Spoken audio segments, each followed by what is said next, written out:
5 cara atasi insulin resistant senang dan berkesan. Ramai orang ingat kena berlapar, buat diet ketat atau tolak nasi terus. Tapi sebenarnya tak perlu pun ekstrim macam tu. Kita mula dengan yang paling senang dulu. Pertama, susun cara makan. Mulakan dengan sayur, daun, lepas tu protein dan akhir sekali baru karbohidrat, nasi.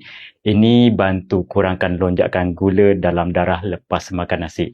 Serat sayur tu jadi macam jaring penghadang gula nasi diserap laju. Lebihkan portion sayur, kurangkan nasi. Jangan gaul semua makanan sekali suap. Tukar urutan suapan je. Kedua, lepas makan jangan terus duduk atau baring. Bangun dan berjalan 10 ke 15 minit. Ini bantu otot serap gula tanpa perlukan insulin tinggi. Ketiga, kurangkan kekerapan makan. Elakkan asyik mengunyah sepanjang hari. Bagi ruang badan untuk reset hormon. Keempat, bina otot dengan latihan kekuatan. Sebab otot ni macam span yang serap gula dan tingkatkan sensitiviti insulin.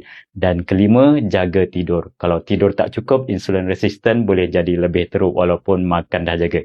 Ini semua nampak simple, tapi kalau konsisten, impaknya sangat besar.